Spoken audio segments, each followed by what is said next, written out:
ဒီနေ့မှာတော့ပုံရင်တစ်ပုတ်ကိုနားထောင်ရုံတက်တက်မဟုတ်ပဲ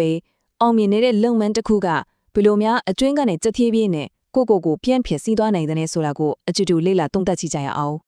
ကဲဒီဇလန်တစ်ခုလုံးကိုလွှမ်းခြုံထားတဲ့အဓိကသင်ခန်းစာလေးနဲ့အရင်ဆက်လိုက်ရအောင်လောဘကချမ်းသာမှုကိုဘယ်တော့မှမပေးဘူးကိုလင်ဖို့တုံးခဲ့တဲ့ရွှင့်စေးထဲမှာပဲကိုပြန်ဖြုတ်ပေးလိမ့်မယ်တဲ့ဒီဇလန်တစ်ခုလုံးကဒီအမှန်တရားတစ်ခုတည်းကိုပဲဘယ်လိုတက်တည်ပြသွားတယ်လဲဆိုတာကြည့်လိုက်ကြရအောင်ပါ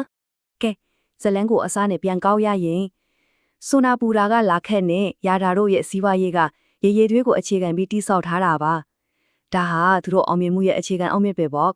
ဆိုတော့လာခင်းရဲ့လုပ်ငန်းကတိတ်ကိုရိုးရှင်းတဲ့နေရာမှာတစ်ခုပေါ်မှာပဲအောင်မြင်ခဲ့တာပါအဲ့ဒါကဘာလဲဆိုတော့လူတွေတကယ်သဘောကျပြီးတယောက်နဲ့တယောက်ပါစစကားနဲ့ပြန်ညွှန်းချင်နောက်အောင်ကောင်းတဲ့ပစ္စည်းတွေလုပ်တာပါပဲဥပမာနီမဆိုတဲ့အမျိုးသမီးတယောက်ဆိုရင်သူ့အိုးကြိုက်လွန်လို့သူ့တငယ်ချင်းတွေကိုပါတွားပြီးအမွန်းတင်ပြောပြတဲ့အထီးပဲဟုတ်ပါတယ်ဒါကတကယ်ကိုအရေးကြီးတဲ့အချက်ပဲသူတို့ရဲ့ယုံကြည်မှုနဲ့အောင်မြင်မှုဆိုတာလှပတဲ့အိုးတစ်လုံးချင်းစီကိုရိုးရိုးသားသားနဲ့အကောင်းဆုံးဖြစ်အောင်ဖန်တီးရနဲ့တိဆောက်ခဲ့ရတာပါဒါပေမဲ့အောင်မြင်မှုတိုင်းမှာစင်ခေါ်မှုဆိုတာရှိစမြဲပဲလေအောင်မြင်မှုကတွေးဆောင်မှုကိုပါယူဆောင်လာခဲ့ပြီးအရေးတွေးကိုအလျော့ပေးဖို့စဉ်းစားလာတဲ့ကံကြမ္မာပြောင်းစေမယ်ဆုံးဖြတ်ချက်တစ်ခုချဖို့ဖြစ်လာခဲ့ပါတယ် ဆိုင်ငါပူအောင်မြင်လာတော့အသွေးတစ်ခုဝင်လာပါလေတော့အဲ့ဒါကဘာလဲဆိုတော့အရေးအသွေးကိုနန်းနေလေးချောပြီးပိတ်ဆန်ပိုးရှာလို့ရနိုင်မလားပေါ့ဒီနေရာမှာပဲသူတို့နှစ်ယောက်ကြားကအဓိကပฏิပတ်ခကစတော့တာပဲတစ်ဖက်မှာတော့လက်ခန့်ကသူ့ရဲ့နီးယာမကိုစုပ်ကင်ထားတယ်ဒီလိုလုပ်လိုက်ရင်လူတွေငါတို့အိုးတွေကိုဝဲတော့မှာမဟုတ်ဘူးတဲ့နောက်တစ်ဖက်မှာတော့ယာရကအိုးရှင်စင်းနဲ့နည်းနည်းရိုးလိုက်တာကိုဘယ်သူတိမှနာကြီးဆိုတဲ့ကြိုးကြောင်းစင်ချင်မှုနဲ့တုံ့ပြန်ခဲ့ပါတယ်နောက်ဆုံးတော့ဘာဖြစ်လဲဆိုတော့လာခန့်ကအလျှော့ပေးလိုက်ရတယ်ရှင်စေးကောင်းထဲမှာရောဖို့အရေးသွင်းညံ့တဲ့ရှင်စေးကိုတွားယူခဲ့တယ်ဒီနေရာကအယောရှင်စေးဆိုတာကလေရေတို့အမျက်အတွက်လုတ်တဲ့ဖြက်လန်းနီးအရေးအသွေးကိုရှော့ချမှုဒါမှမဟုတ်လင်းလယ်မှုတိုင်းအတွက်သုံးနိုင်တဲ့ပုံဆောင်စကားတစ်ခုပါပဲဒီနေရာကစပြီးသူတို့ရဲ့ပြိုလဲခန့်ကအစပြိုးခဲ့ပါပြီအစပိုင်းမှာတော့သူတို့ရဲ့အကွက်ကအလော့ဖြစ်နေတယ်လို့ထင်ရတာပေါ့တကယ်တော့အဲ့ဒါကအောင်မြင်မှုအစစ်မဟုတ်ဘူးလီမြန်တဲ့အမြင်အစွန်းဆိုတဲ့အထင်မြင်မှမှုကြီးတစ်ခုပဲဒီမှာကြည့်လိုက်ရင်အရန်စိတ်ဝင်စားဖို့ကောင်းတယ်အရေးအသွေးကတော့ထိုးကျသွားပြီဒါပေမဲ့ရောင်းဝါးနဲ့အမျက်ကတော့အပေါ်ကိုတန်းတက်သွားတာပဲဒီလိုနဲ့သူတို့ဟာအန်ဒရီယန်ကြီးမှမသိပဲအောင်မြင်နေတဲ့ဆိုတဲ့ထင်ရောင်ထင်မှမှုကြီးတွေမှာပျော်နေခဲ့ကြတာပေါ့ရတာရဲ့ဒီစကားကိုကြည့်လိုက်ရင်သူတို့ဘလောက်တောင်ယုံကြည်မှုအလွန်ကဲနေလဲဆိုတာမြင်နိုင်တယ်တွေ့လားကျမပြောထားပဲဘဒူးမှတတိမထားမိဘူးအခုငါတို့အမက်တီပုံများလာပြီတဲ့တကယ်ကိုမုံတိုင်းမလာခင်ငင်တချင်းလို့ပြောမှာပဲဒါပေမဲ့ကိုတိုင်ပဲပြန်မြေးကြည့်အောင်ရေသွေးညံ့ဖြစ်မှုပေါ်မှာတိဆောက်ထားတဲ့ရုပ်ဝက်ချက်တစ်ခုကဘလို့ထိများတောင်းခံနိုင်မှာလဲအဖြေကတော့ကြာမခံပါဘူးသူတို့ရဲ့လိန်လယ်မှုလေတစ်ခုကနေဒေါမီနိုဖြိုးသလိုပဲသူတို့ရဲ့ဂုံတန်ကတဖြုတ်ဖြုတ်နဲ့ဖြိုကြလာပါတော့တဲ့အကြောင်းတွေကချက်ချင်းဆိုသလိုပဲပေါ်လာတာပါရပ်ပိုင်းမဲ့ကြပြီတဲ့ယာကပ်ကသူ့မိသားစုဖျားတယ်လို့လာပြောတယ်အဲ့နောက်မကြဘူးတရွာလုံးမှာဖျားနာမှုတွေပြန့်ကုန်ရောနောက်တစ်ပတ်လောက်မှာတော့မြို့ကဝဲသူတွေစီကပါတိုင်ကြမှုတွေတစ်ဖွဲရောက်လာတော့တာပ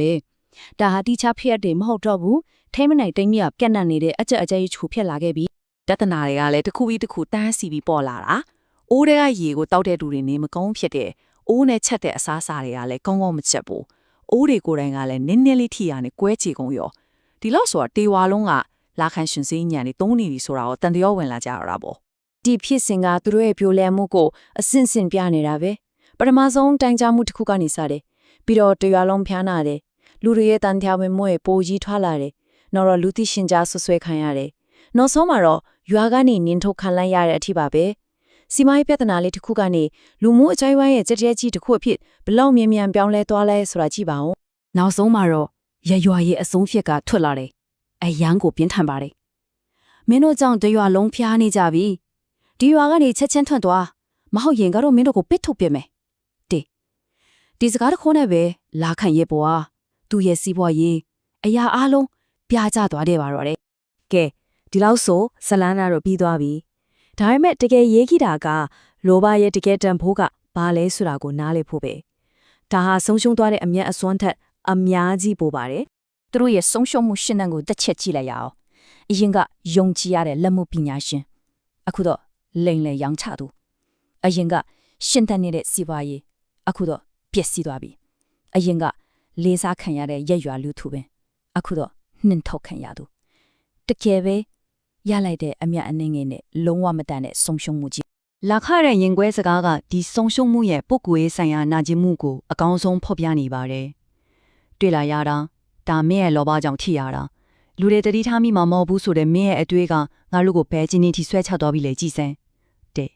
ဒါဟာငွေကြေးတဲ့အများကြီးပို့တဲ့ဆုံးရှုံးမှုပဲဗျာ ဒီဇလန်မှာသူတို့ချိုးဖောက်ခဲ့တဲ့အဓိကတန်ဖိုးကတော့ရိုးသားဖြောင့်မတ်မှု integrity ပါပဲ integrity ရဲ့အတိတ်ဘေကိုကတသားတည်းကြပြီးမခွဲမကျွမ်းနိုင်တဲ့အခြေအနေကိုဆိုလိုတာလေသူတို့ရဲ့ရှင်စေးတွေမတန့်စင်တို့တလို့ပဲသူတို့ရဲ့စီးပွားရေးနဲ့ဂုဏ်သတင်းကလေအစိစိတ်အမွာမွာကြည်မောသွားခဲ့တာပေါ့ ကဲဒီတင်ဆက်မှုလေးကိုအဆုံးမသက်ခင်မှာစဉ်းစားစရာမေးခွန်းလေးတစ်ခုနဲ့အဆုံးသတ်ချင်ပါတယ်ကိုလုံနေတဲ့အလုပ်ဒီမှာတော့ကိုကိုသွေးဆောင်ဖို့စ조사နေတဲ့အယိုးရွှင်စိဆိုတာဘာများဖြစ်နိုင်မလဲ